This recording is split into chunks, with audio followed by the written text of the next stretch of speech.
Good morning. Welcome to the OK Grognard Show. It is Wednesday, April 29th, 10:30 a.m. Central Time in beautiful Lake Geneva, Wisconsin. It is Wednesday, so that means it's campaign discussion day. We're going to talk a little bit about the game I ran last night. So 1E First Edition AD&D game, tentatively, awkwardly, leadingly titled The Liberation of Laidlaw. You can see the map over here, which I used as a starting point for the group. Now, the group I have in it consists currently of up to 6 players. I've had a couple that have had some technical difficulties, and we played with 4 players last night. They consisted of let's see, there was an elf fighter magic user, a halfling fighter thief. I wonder if we can bring this up. Maybe that would be a good thing to do. Yeah, let's bring it on in. I used Roll20 with a Discord voice chat. We've got a number of players that are still finding their feet when it comes to using both. We'll launch this up, talk about some of what we were doing. Oh boy.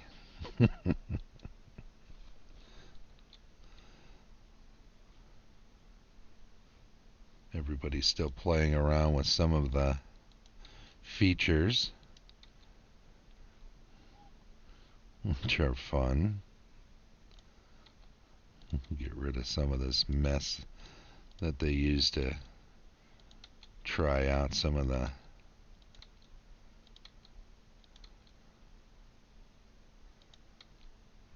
Is that a piece? I don't think so. There we go. Get rid of a few more.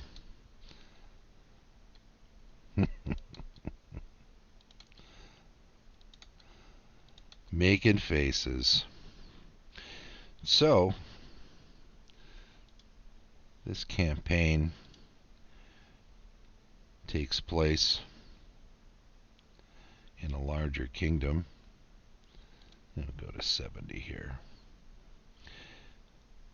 That's an empire. There's 6 kingdoms, 7 if you count Jaws and Colwayne's Cove, which is a protectorate. Doesn't count as a actual kingdom in this empire. It's pretty straightforward. There's some elven lands and dwarven lands that butt up against a humanocentric empire ruled by a city-state. Originally, way back when, these were counties in what was a kingdom, but they broke off into their own things. Part of what we're doing is zeroing in on this in the lower left village of Laidlaw, which folks can see over here. This is a Dyson Logos map, which was heavily modified. Large part of the beginning of this campaign, call it a campaign, let's call it a first part of a campaign, really designed to work as a one-shot, wherein the adventurers started off in what was called the Sullen Sod. Again, another Dyson Logos map. Highly recommended maps of his over there. Having a Patreon backer of Dyson for 4 years now, and his stuff works great, so get on board and use it. I'm going to switch to map background here so you can see that this was imported as one object and then resized so that the grid that was part of the map would fit the background grid of the interface. Tokens were added. The characters are these 4 here, and then these are a bunch of townfolk NPCs, and of course a large contingent of bad guys. This map also modified. I think there were windows up here and a door over here and whatnot, but I wanted this to reflect what I have on the other map. So notice doors at both ends and up top, and notice door, 2 doors. So a little bit different. There aren't any trees back here on this map, but it's representational and it works. So a good portion of this. Oh, Nancy's in the chat. Hey, I'll say hey to Nancy there.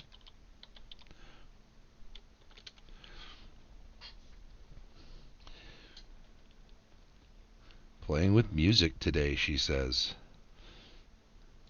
That'll be fun.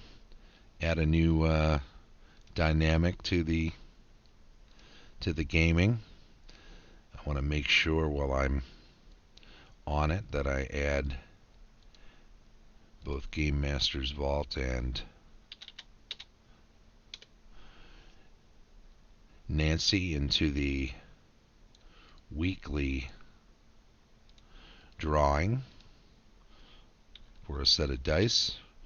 Remember, if you want to get in on that, all you have to do is follow the channel and stop by when there's a stream happening and just post up in the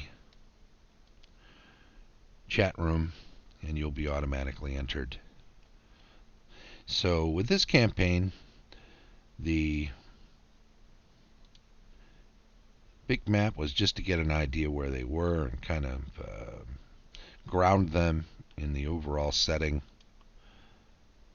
Then it was easy enough to move on to the village map, which expands on what's in the lower left corner of the larger map. Here we did some exploration and some theater of the mind stuff. So we get a picture of this, and then we put them in here in the sullen sod as a place to have a seat, meet some people, discuss what's going on in the village, find out why it's being oppressed, and discover a little more about what's happening there. I did have a very simple setup, which I posted up in our private Facebook group. The village is in West Bernal near the Pargon border, and there's been trouble. And then to expand on that, the village of Laidlaw lies at the far end of West Bernal, close to the Pargon border and along the southwest road to Colwayn's Coves. There it is vulnerable to the wolves of Pargon, independent warlords who have carved out their fiefdoms under a weak, disinterested king. The lumber the woodsmen of Laidlaw bring forth from across the river to the south should be plenty enough to help the town grow, but they toil under the boot of a foreign oppressor. So once they've spent some time in the town, they discover that the quote-unquote wolves of Pargon are a loose organization, to say the least. They are mostly men-at-arms who have come across the border and staked their claim to extorting valuables from the village of Laidlaw. As we were saying, it's potentially a prosperous village. It's midway between the more civilized areas of West Bernal and Colwayn's Coves, and has a source of highly sought-after lumber right across the river to the south in the wilderness. Lumber camps exist across the river, and they're bringing plenty of that resource across and moving it off to towns like Colwayn's Coves, which is along the coast in a much rockier area with less access to timber. And they should be making money hand over fist, but because they're being extorted by these loose bands of men-at-arms, which are bandits with a badge, they're working for someone else, in essence. Someone who's taking their hard-won resources or taking the profits from them for their own ends. The group comes into the tavern. They spend a little time in here. The tavern keep, Jacko, gets to talk with a young fellow who comes running in to discuss what's happening in the town and express his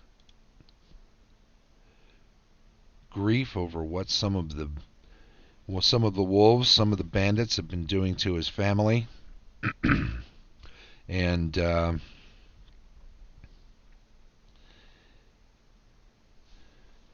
he gets calmed down so he doesn't go and confront them himself. But once he's taken a seat nearby the adventurers, they have the opportunity to discuss what's going on with him and get more information about what's going on. The town, they discover, have a number of places where these wolves are laying their heads at night. They know that, or find out that some of these individuals are coming and going.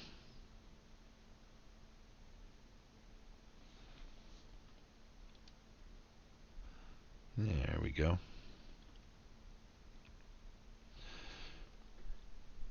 So they frequent the Sullen Sod. There's another large inn/tavern over here where there's a number of rooms that they occupy. So too this small inn on the outskirts of town. A couple of smaller buildings which were taken over by some of these wolves also house a few of them. This blue circle I pointed out was a shrine to Lochliana. The players, through their characters, were asking around about if there was any sort of religious organization. They were trying to see what allies they might be able to garner from locals. They're finding out that at this point, as they circumnavigate the town and locate where these villains are shacking up, they find that it's been a couple of years, this oppression, and there's not much resistance left in Laidlaw. The Thane and his son, who was much his junior, and a few men-at-arms still occupy the main keep, quote-unquote, such as it is. It's a Mott and Bailey wood constructed stockade sort of almost fortress, this village, so it has some defenses, but not against an intelligent, armed enemy. Most of the defenses were originally built up to deal with creatures from the wilderness, keep the bears from wandering into town, and it doesn't help against men-at-arms who will move in and take over parts of it and plant their flag. So for the last couple of years, these men of Pargon have been coming from 15, 20 miles away off to the northwest, and as time has gone by, more and more of them are spending more and more time in the town and soaking up more of its resources and wealth, and not just making a nuisance of themselves, but becoming an almost permanent criminal entity. So the group get what information they can at the Sullen Sod, and it's worth discussing at this point how I run campaigns. So I like to have open sandbox style campaigns, which is why I give so much overview information in regard to the empire, the kingdom, the village, and the various entities that are in and around the area.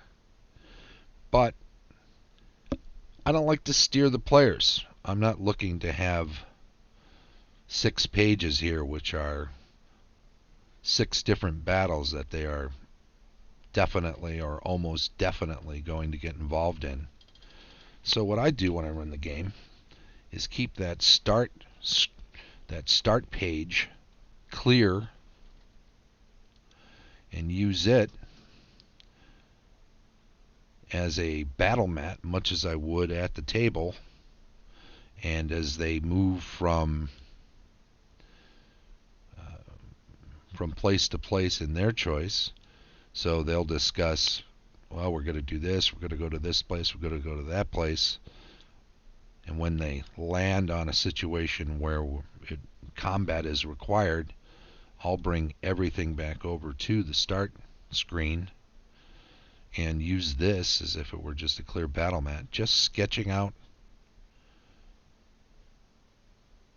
locations and bringing the character adventurer tokens in and bringing in whatever I need as far as villains or monsters or whatever. This one over here is kind of faded because it's on a GM layer. And what I'll do is I'll bring in these bad guys and I'll sketch out the area. I'll bring in the characters, the player characters, show where they're starting, and I'll have these back on the GM info layer. And that way, as they move around the environment, these characters, these on the back layer, won't be seen by them until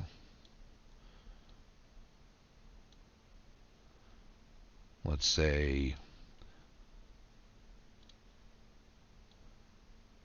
he's over here. He can't see him anyway, but I want him there because at some point he's going to become visible. So when the players then move along this town lane, for instance, and folks over here come into view, I can then move over to the GM layer and just move them up to the token layer,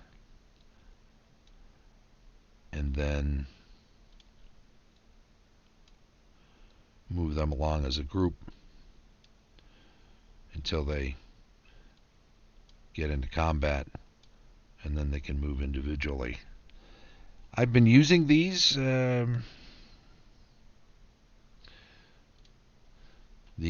bars, as they call them, just to loosely keep track of hit points for the bad guys as they go,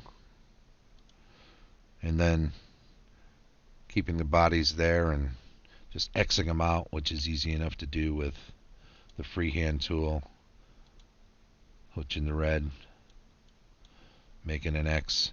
Now there are going to be easier ways to do this at some point, and I'll definitely make better use of the tools at hand. But in a pinch, this has worked for what I've needed so far. And as I get more slick, more adept at actually using the tools at hand. Now see, I actually just got rid of a token there. You can undo something if you undo it right away. So I can bring that back right away, but as soon as I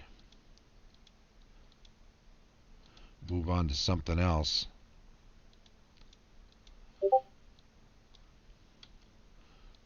then it's gone.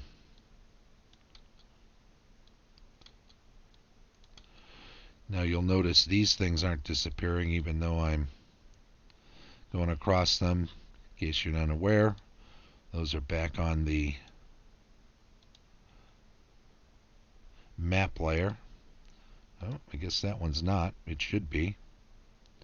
So I would put all of those on the back layer. Those can be clearly seen. Anything on the GM layer, however, can only be seen by the GM, even though it's readily at hand. So part of what I was discovering, and remember, this is only the second real game. I've tooled around with it quite a bit, but this is only the second real game that I've run on Roll20, and I'm discovering some things as I go. I mean, you can watch a lot of tutorials, and you can read a lot of what other people do and how they do it, but at the end of the day, until you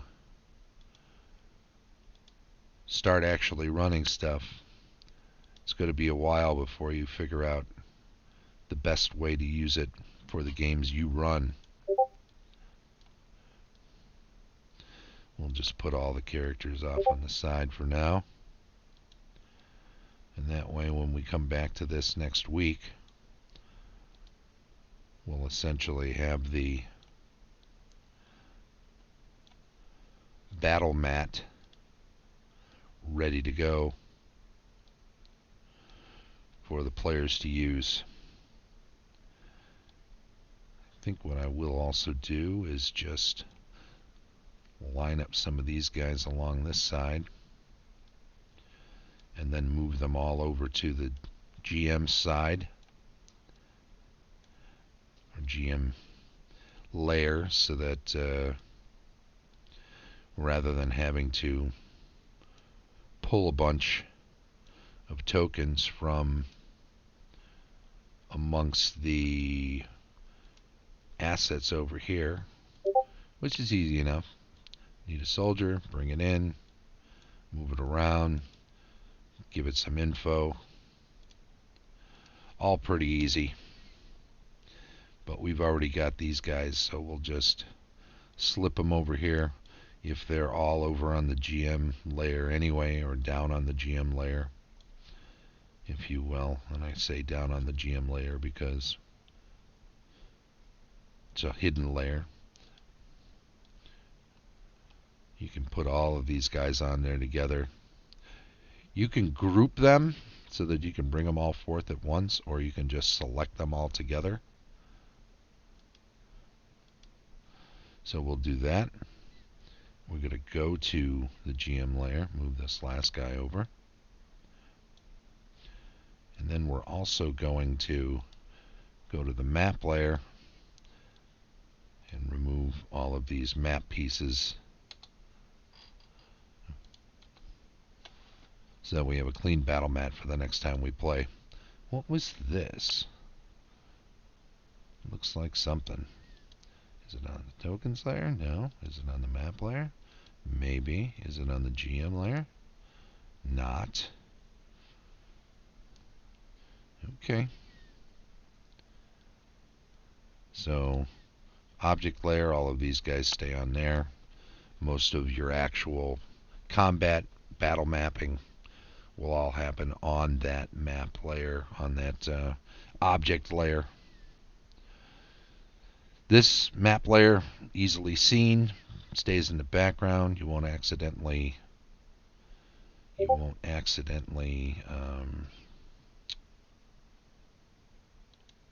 select anything from it if it's back on that layer. That way, if I'm on the object layer, I don't want to do that. Get the select tool. See, I can select this one because I created it on the object layer, but I can't select this one unless I go back to the map layer. Then I can select it and delete it.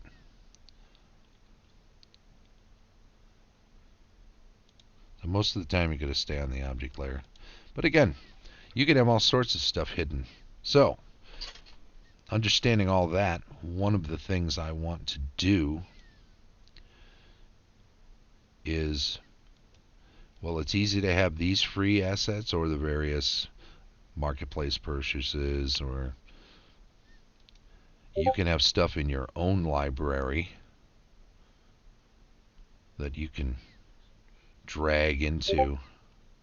Now what I should be doing, and will be doing at some point, is creating folders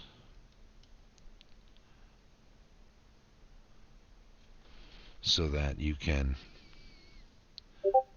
keep your various assets, organize them a little more easily. Maybe put all the maps in one overarching folder, some of these other pieces, building blocks, like this is Terrier. So even though I have this clean, open battle mat for that, I also thought about playing around with this. This is a little too tiled looking for my taste, and it literally is. This is a group of actual tiles that I've put together as a group, so I would need to ungroup them to move them individually. They're all set up to snap to grid. We'll just regroup them again so I can move them all together if I need to. But what I really want to do with these is stylize them a little more. That is to say, add some features that obscure the tiling aspect of it. Whether that would be to, say for instance, draw some sort of shrine down here. Let's get rid of that. Okay, we're not selecting right now. Lots of little things. So if we do that, I'll go back to select. Can move that around.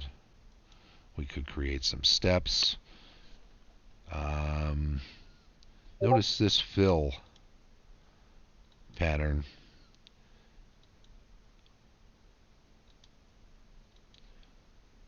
We can make this a stone, a tiered stonework piece.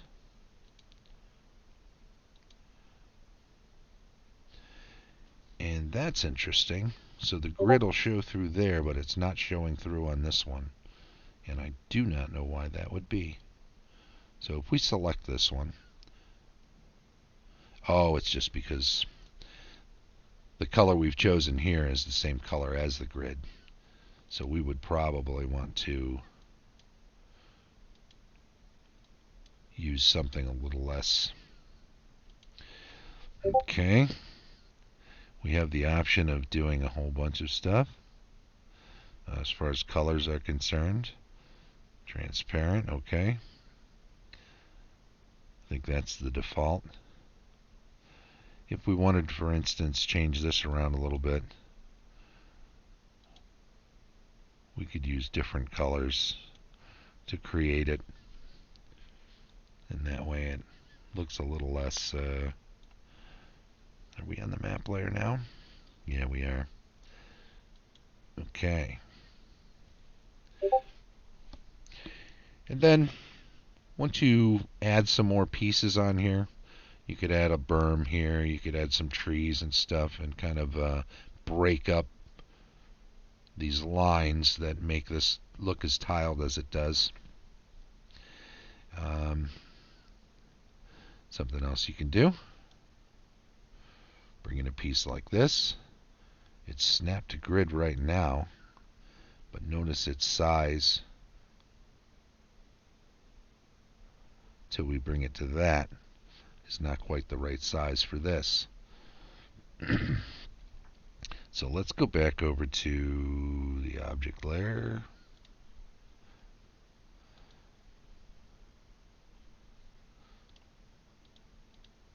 Okay, all of that stuff's on the map layer now.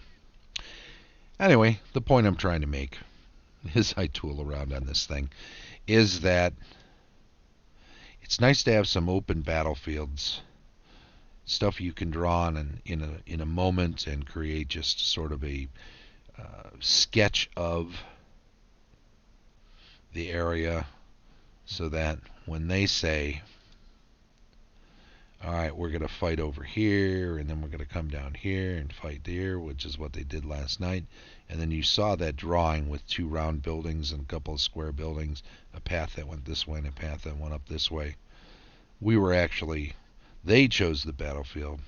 I created it as quickly as possible. I think it only took a couple of minutes to just make those block shapes.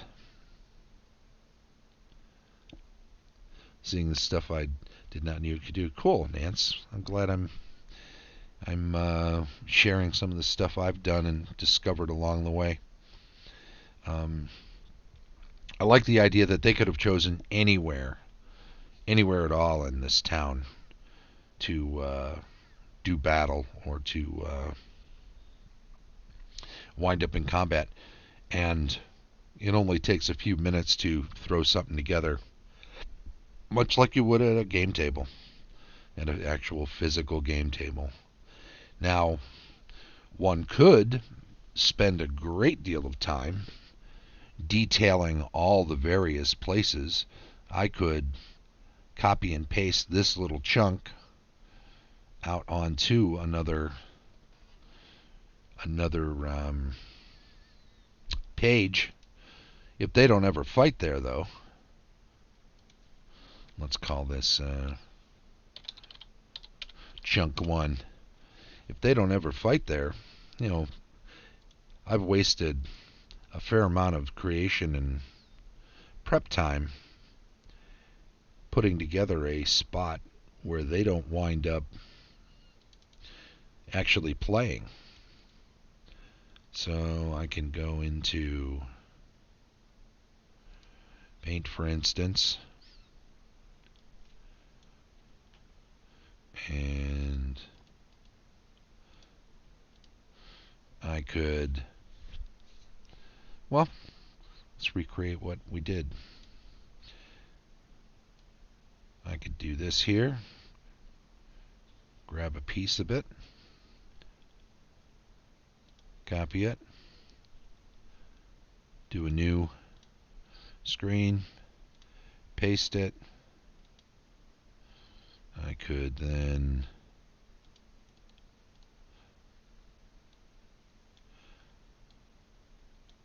do a quick thing like this, bring it together, save it as chunk 1, we'll call it. Right?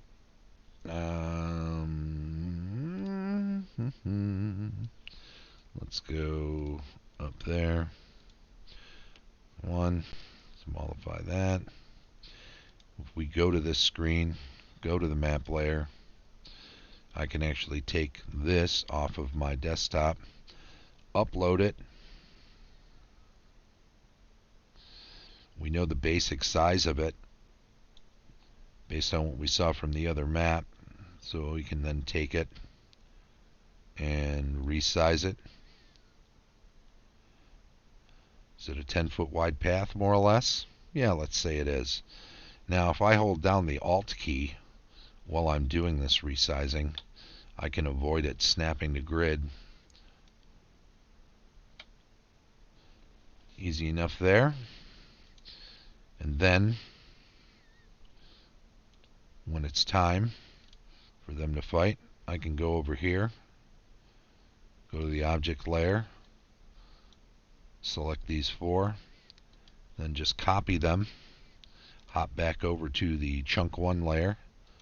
This is on the map layer, and I want to be on the object layer now, and I can just paste them all on there.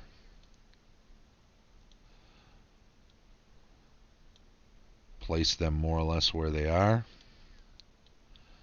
and let them do as they will. Now, it's good to let the players know about holding down that Alt key, because there are going to be times, as did happen last night, when this character wants to be moving through this area and winding up in a spot, but just to make sure that it's not snapping the grid, you can say, okay, well, you're in that square, but let's edge you up so you're really outside of the building, such as it is. Because you place them anywhere, they're going to snap into a square, which you want, because it's how you keep track of exactly where they are relative to combat norms. So we've got all these guys here, right? Now I can also go back over to that combat grid, go to the GM layer, because that's where these guys are. Let's say I need 5 of these bad guys. I can hop back over. Now if I go to that, stay on that GM layer or go to it, I can then copy and paste these guys here. That didn't really do quite what I wanted it to. Well, that's okay. We got 4 of them anyway.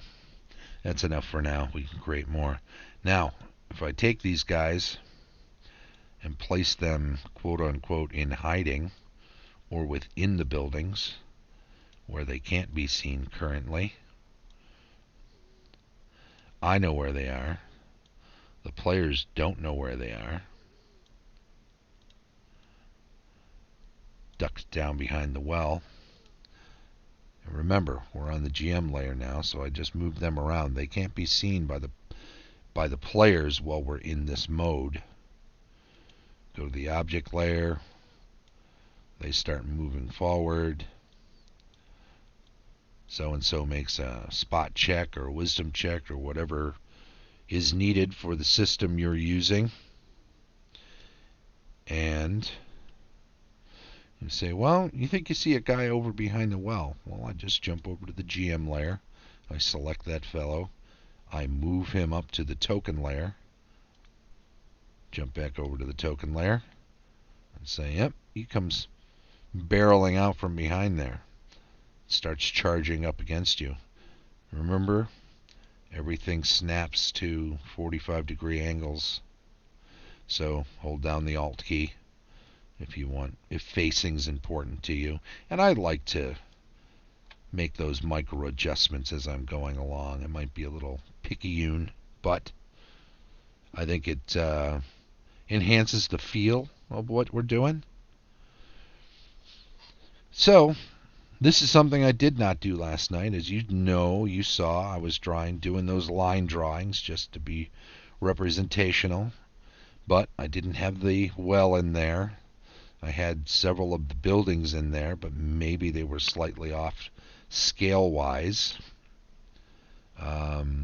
Certainly, if I go back to the map layer, if I've discovered that I don't think or feel like I've made it large enough, I can make adjustments to it.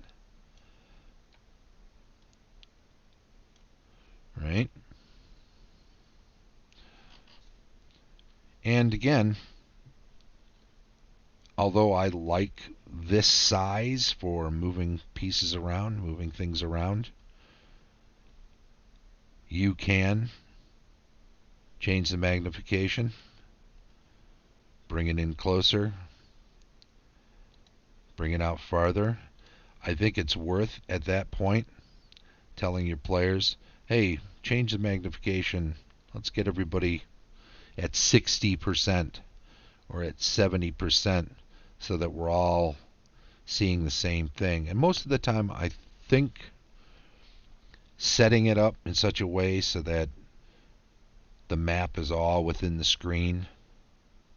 We know that if so-and-so runs this way, he doesn't just disappear when he gets to here.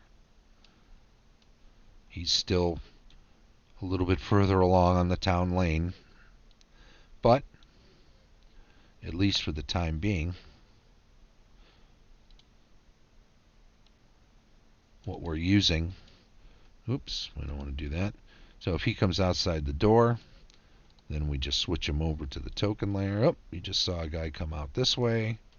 We got this guy. You just saw this guy appear from, we'll move him up to the token layer. Remember, we're on the GM layer at this point. We're able to manipulate these faded, quote-unquote, objects that are down on that layer and move them up to the token layer where then the players can also see them. Then we have to move ourselves to the token layer. So this probably would have been a better way to do it. It's just to grab a quick chunk of the map and drop it in here and scale it up. It's I think it looks better. I wish I'd have thought of it last night. I knew more or less how much of a field I needed, so I could have just grabbed this, basically this piece right here, and made it work. I'll keep that in mind for future games. So even as I'm showing you some of what I did and some of the awkwardness that I was dealing with on my own last night, I'm learning a little something about how I might do it in the future, which is good. It's good to learn. So, what else? This is something I discovered. I also discovered that my players can definitely wind up. Now notice they haven't disappeared from here. I've copied and pasted them to the new layer. Now, when I get there, I got to double check this. Little Fred, he was run by Jesse. So when you copy and paste them from one layer to another, they retain the characteristics and permissions. One of the things we didn't mess around with yet, and I'm going to want to do pretty soon once we get to maybe a night battle, or once we start doing dungeon crawls, which I have no doubt will come about at some point, we can change to low light. What does that do for us? Nothing there so far. So this is stuff we're going to have to play with. I'm going to have to play with. Low light. Distance, well, let's just say 30 feet. So I don't know what the player's seeing in this case. Maybe I'm just seeing this in a full view. If I go, okay, part of a problem we're going to run into here as I try to figure some of this stuff out is that I'm in here in Roll20 as the DM, so I'm not necessarily going to see what the players would have seen. Makes token bright light, enable this distance, okay. Low light, total light, okay. Night vision, see without any light, gives the player to see. Okay, this is something I'm going to have to play with. Probably what I'm going to have to do is create a separate account on my other computer or in a different browser and join in as get myself joined in as a separate player. And the excellent Sean Conlon was kind enough to suggest something very similar to me the other day. Prometheus Unbound has popped in. Let me just take a quick moment to add you into the Week 5 drawing as well. Daniel. Alright. Got you on the list. Thanks for popping in, and thanks also for speaking up in the chat.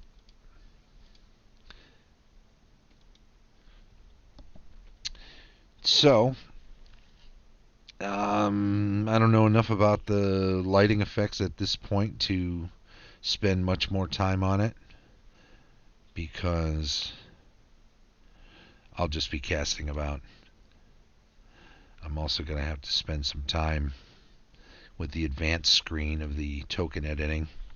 In fact, I should literally spend half a day doing nothing but focusing on editing tokens. And maybe once I've discovered some more things, I can share those in a separate chat stream when it's less of me just fumbling around and more useful information and not wasting folks' time. Anywho, we're about almost 50 minutes in, so we're getting up on the... Nancy. I also created a second account so I could really examine what I was doing from the player's point of view. Yeah, agreed. I think that's what I'm definitely going to have to do to get the full understanding of how it works from both sides of the screen, as it were, both sides of the DM screen, right? And figure that out. I'm wondering if there's other things I want to be able to add into the journal. Right now I have the character sheets front and back so that it's easy for them to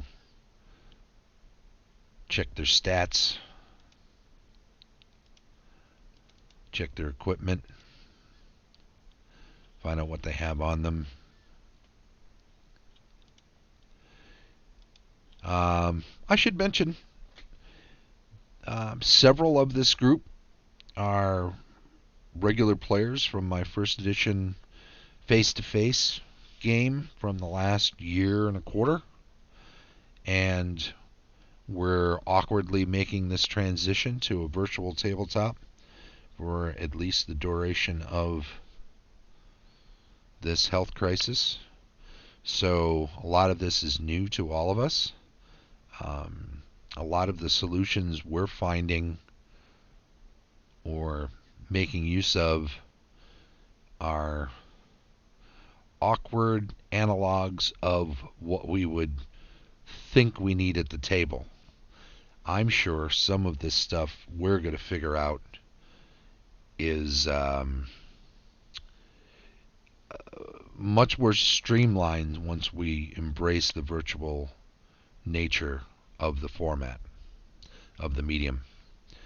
So having all of these front and back character sheets available for all players just off on the side is useful for us at this stage, but I have no doubt that having a character set up for each token with a lot of the information already on there is going to be a lot easier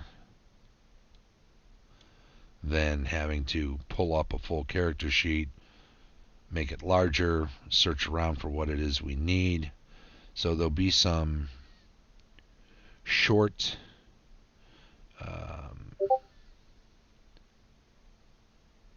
buttons we can put on those characters. So if so-and-so the halfling wants to hide in shadows, wouldn't it be nice if all he has to do is double click on his thing and click another button to do his percentages, and it already knows or has programmed, quote unquote, programmed in his various attributes so that it shows up over in this window by way of saying you've rolled find remove traps 87, failure, you needed a 35 or whatever it happens to be. So I'm pointing to something that's behind my big head, so let me go back over here and do that again. So I've rolled the percentage dice, and this is just the basic way of doing it. But if I had a button on the character token in some way available to be able to do a one click on it with a macro, and I've seen some of these used, they can bring several up and they can line up across the top or across the bottom or in some place on the screen so that all I have to do is go over and do a quick click. Now, it's beautiful that the advanced roller has these previous 10 rolls available, so I can just re-roll a d6 for initiative, or re-roll 2d6 for damage, or roll to hit each time. Once I've rolled that he's got +2 and I do the roll, then I can go back and see those. And those are real useful. But having a series of buttons that are easy one clicks for things that are used all the time, rather than have to search around for re-rolling something that you've done in the past, I think it would be a useful function to add in. And I know that functionality, it exists, and I know that I'm just not making use of it yet because I'm too green to understand how yet to import it and make it happen. So we'll get there. In the meantime, I've learned a couple things as I've explained a little bit of what we did last night in our first edition game and as I ran it. Totally Murder Hoboville last night. You can move, when you move this banner, I don't know if everybody knows this, but probably one of the first things you should learn, when you move this banner, that becomes the player view. So when I move them from the town, I'm looking at the town and making their bigger plan, and I want to move them over to the battle mat, such as I was using last night, then I have to move that bookmark or whatever you call it over. Once the players are out here, you can drag and drop them into individual. So you can take them and drop them over individually onto a map, and they'll show up as little icons there. And then if everybody moves over, then I can take them and add them back onto the bookmark, we'll call it. I'm sure it's got a fancier name. But there we go. One more thing before we go. As we're coming up on the hour mark, and I want to thank all of you who stopped in and joined in the chat here. I appreciate it very much. And I'm just going to smallify that. Laidlaw. So far, so good. Oh, I've got a few minutes, so let me just explain what might be coming up. Because it's a sandbox, I wanted to give a number of options. They know of the lumber mills that are down to the lumber camps that are across that river and off to the south south-southeast. And beyond that, they've heard tell of a swampy area, which has a causeway going out to an island that has ruins on it that were a former monastery. If that sounds familiar, it should. I won't say how. You either know it or you don't. Then, I'm teasing everybody, huh? Also, Pargon, off to the northwest. The border's over there. That's where all of these wolves are coming and going from. So that may have to be dealt with. They know of Colwayne's Coves down to the southwest. So there's a larger community that's down there. They also know to the northeast is the heart of Westburnell and greater civilized areas. So they can go in any direction they want. It all depends on what they want to do. Thus far, I think their plan is to solidify their hold. I shouldn't say hold. Solidify their position in the village of Laidlaw, and that will require driving out any of the Pargonian influence, as well as make sure it doesn't return. Once they do that, they can possibly use this as a base of operations for any of this. There's a ferry over here to get them across the river, so they can go and check out the lumber camp and maybe the swamp and the ruins beyond that. So there's different ways they can go. And I'll have to prep some of these areas a little further, but I'll only go so far, because until they go there, any prep work I do might be better done in other areas, so you don't want to get too far ahead of your players. But again, thank you both. Thank you all, rather, for coming on in. And I will just quickly go over the schedule. Don't forget, on Tuesday and Fridays, we're doing board games on the channel. Tom, Wendy, Brad, all or one or two of them usually join me. We played Raiders of the Lost Sea yesterday. You can check out that video. 2.5 hours. We're not fast. You might get bored. You might just enjoy it. Friday, not sure what we're looking at yet.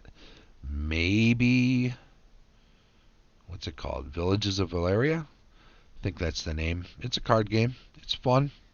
I've enjoyed playing it a number of times. It's kind of a deck builder sort of thing with an open face tableau sort of aspect to it. This has been the Wednesday D&D campaign discussion. On Saturday, we do a running review of one of of a cartoon episode. We've done 5 of the Dungeons and Dragons animated cartoons thus far, and we'll move on to 6. We're going to finish out the first season of that, and then move on possibly to other things like the Conan animated series and stuff. It's Saturday morning, so cartoons are where it's at. Don't forget that Sunday we do the weekly prize winner for the drawing. All of you that are here today in the chat are automatically entered. Still working on that Thursday thing. A lot of editing to do with those readings, so hopefully we'll make some more headway, get that up and going soon. Monday, of course, D&D cartography and or world building.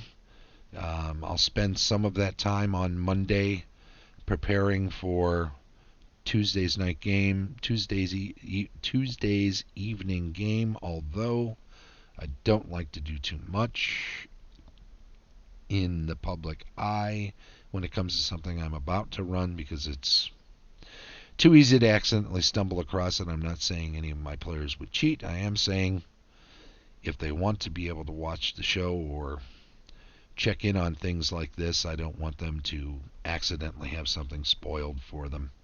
So there's another thing I'm working on, and I'll talk about that later. It's kind of a zine project, mini magazine sort of thing. We'll get around to that in a little while. Thank you very much. I appreciate everybody coming. If you're watching on YouTube, please subscribe. and take care.